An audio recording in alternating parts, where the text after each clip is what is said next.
Hola a todos. Hoy tenemos entre manos un misterio financiero verdaderamente fascinante.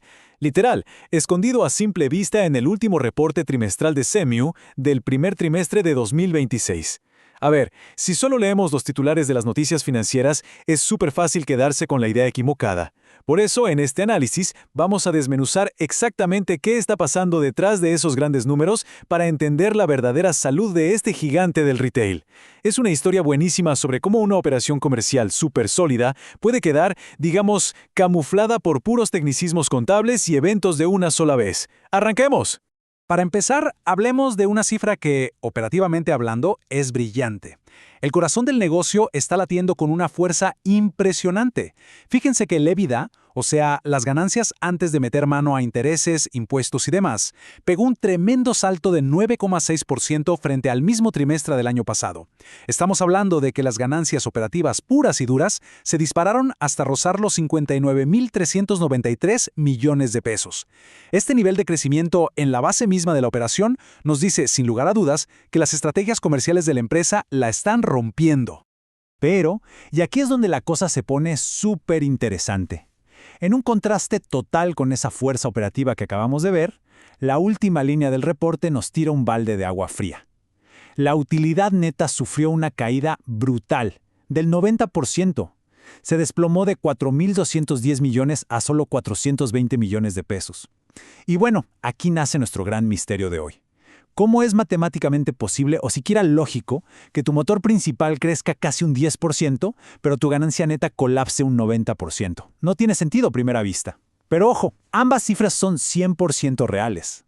Para resolver este rompecabezas, tenemos que separar la operación real, la de la calle, de la contabilidad de oficina. Sección 1. Motores de crecimiento operacional. Para descifrar este misterio, primero tenemos que salir a la calle y ver por qué el negocio subyacente está súper sano y ejecutando su plan a la perfección. Siempre es clave que, para entender los números de una empresa de retail, los aterricemos en las tiendas físicas que la gente visita todos los días. A nivel general, los ingresos de SMU crecieron un 2,1%, superando los 721 mil millones de pesos. ¡Una locura! Y el gran peso pesado que se echó este crecimiento al hombro fue Unimark. Manteniendo una súper buena racha que viene desde finales del año pasado, Unimark logró un sólido aumento del 2,6% en sus ingresos. Esto nos demuestra que su estrategia de promociones está haciendo clic de verdad con los consumidores. Al ver cómo se reparten estos ingresos, nos damos cuenta de lo dominante que es Unimark en el portafolio de SMU. Con 500 mil millones en ingresos, básicamente son los reyes de las ventas ahí. Por otro lado, el segmento mayorista aporta sus buenos 200 mil millones de pesos, que no es para nada despreciable. Y por último, tenemos las operaciones en Perú, que, aunque son una rebanada más chiquito del pastel con 15 mil millones, traen una curva de crecimiento interesantísima de la que vamos a hablar en un ratito. Y no podemos dejar pasar el factor digital, que es absolutamente crucial hoy en día. Las ventas por e-commerce pegaron un salto masivo del 19%. Y ojo, esto no fue un golpe de suerte, es el resultado directo de lo bien que están funcionando sus plataformas propias como Unimark.cl y Alvi.cl. El secreto detrás de este crecimiento de casi el 20% es una expansión agresiva pero muy bien pensada de su cobertura omnicanal. Llegaron a más de 80 comunas nuevas en comparación con el primer trimestre del año pasado. Sección 2. La transformación multiformato. Si miramos de cerca el segmento mayorista, vamos a notar una caída pequeñísima en los ingresos, de apenas un 0,6%. Y aunque suene mala noticia, la verdad es que es una metamorfosis estratégica súper calculada. Cero fracaso. Esto es 100% una inversión inteligente a futuro. Y esto ilustra de manera espectacular lo que realmente está pasando en el terreno. Las marcas físicas de este segmento están viviendo un cambio extremo. Básicamente, la compañía tomó la valiente decisión de agarrar todas sus tiendas Mayorista 10 y transformarlas en los formatos Super 10 y Alvi. Hablamos de un cambio total de identidad y propuesta de valor, directo en los pasillos. Si desarmamos esta transformación paso a paso, la lógica es impecable. La idea era convertir todas y cada una de las tiendas Mayorista 10. Al hacer esto, lograron escalar rápidamente a Alvi para llegar a 57 locales y expandir Super 10 a 54 locales. Ahora, seamos sinceros, meterte a remodelar una tienda, cambiar estantes, surtido y carteles, obviamente va a generar algo de caos temporal para los clientes, lo que explica esa leve caída en las ventas a corto plazo. Pero al terminar esta remodelación extrema, SMU potenció a niveles altísimos la escala de estos formatos. Es el clásico dolor a corto plazo para ganar a largo plazo, preparándose para competir con todo. Sección 3. Eficiencia y expansión física.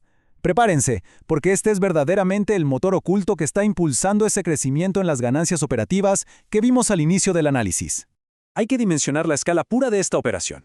Al cierre de este trimestre, SMU maneja un imperio de 449 tiendas. Eso es más de 500,000 de metros cuadrados entre Chile y Perú. Durante estos meses cerraron estratégicamente 2 Unimark que no estaban rindiendo y cuyos contratos de arriendo ya vencían. Una limpieza natural de la casa. Pero al mismo tiempo, el crecimiento orgánico no frenó ni un segundo. Abrieron 4 tiendas nuevas. Esto nos deja clarísimo que la expansión sigue siendo una prioridad absoluta, pero ejecutada de manera equilibrada y rentable. Entonces, la gran pregunta es, ¿cómo administras semejante monstruo? Y aquí es donde entra la jerga financiera de los gastos nominales versus reales. A ver, los gastos operacionales crecieron apenas un 0.5% nominal. Si a eso le descontamos la inflación, resulta que los gastos de la empresa, de hecho, cayeron en términos reales. Lograr mantener los gastos prácticamente planos, mientras te suben el salario mínimo un 5.5% y la inflación sigue golpeando, ¡wow!, requiere un nivel de eficiencia operativa extraordinario. Es una victoria rotunda para la productividad del negocio. Bueno, hagamos una pequeña pausa para aplaudir lo que está pasando fuera de Chile. La operación en Perú es un punto brillante constante. Gracias a las nuevas aperturas, especialmente de su formato Maxi Ahorro, y al crecimiento en ventas institucionales, los ingresos allá pegaron un estilón súper sólido, del 6,6%. Y por si fuera poco, lograron mantener las ventas en locales equivalentes en terreno positivo. O sea, la propuesta de valor realmente está enganchando en el mercado peruano. Sección final. Aclarando el resultado neto. Llegó el momento de la verdad. Tenemos que resolver el misterio central de todo este asunto. Si las ventas online vuelan, las remodelaciones están listas, la eficiencia de costos es de manual y la operación en general es un éxito, ¿por qué colapsó la utilidad neta en un 90%? Cuando nos metemos de lleno en el denso mundo de las pérdidas no operacionales, todo empieza a encajar. En total hubo una pérdida no operacional de poco más de 26,000 millones de pesos. Pero, como siempre, el diablo está en los detalles. De esa plata, 12,543 millones se fueron en un plan para optimizar la estructura de la empresa en enero. Este es un golpe que ocurre una sola vez, un dolor a corto plazo que de hecho ya está generando ahorros y se va a recuperar completamente para 2026. Además, este golpe se amortiguó con jugadas maestras como vender terrenos y ceder contratos, lo que les trajo más de 3,500 millones a favor. Básicamente ordenaron la parte financiera sin tocar la maquinaria del negocio. Y aquí está la última pieza del rompecabezas. Cuando agarramos todas las ganancias de la operación y le restamos estos costos extra y pagos financieros, adivinen qué, la utilidad antes de impuestos en realidad mejoró. Pasaron de estar en números rojos el año pasado a tener una ganancia positiva de 1,052 millones este trimestre. O sea, el negocio subyacente hizo más dinero que hace un año. Entonces, ese desplome masivo del 90% en la ganancia final se redujo a un único y exclusivo factor, la cuenta de impuestos. Para traducirles lo que dicen los contadores a un español más terrenal, en el primer trimestre del año pasado, la altísima inflación que había generó, por pura normativa contable, un beneficio gigante de impuestos en papel, o sea, una ventaja artificial que infló muchísimo las ganancias reportadas. Este año, con inflación ya más normalizada, ese salvavidas contable desapareció y les tocó registrar un gasto por impuestos estándar. Al no tener esa ayudita artificial de hace un año, la última línea de hoy se ve desastrosa en comparación. Pero la gran ironía de todo esto es que el negocio en sí es fundamentalmente más fuerte y rentable que el año pasado. Para ir cerrando, nos queda clarísimo que los cimientos operativos de SMU son una roca. Han domado los gastos en medio de la inflación, terminaron transformaciones de tiendas súper complejas y sus formatos principales están creciendo de forma espectacular. Esto demuestra que, detrás de un titular que asusta, hay una empresa ejecutando su estrategia al milímetro. Así que la gran pregunta que queda sobre la mesa y que seguro tiene a todo mundo muy atento es esta. A medida que el ruido contable de los impuestos vaya desapareciendo, veremos cómo toda esta eficiencia y reconversión de locales estalla en un crecimiento masivo de ganancias netas en los próximos trimestres. Todo indica que las bases para que eso suceda ya están firmemente construidas.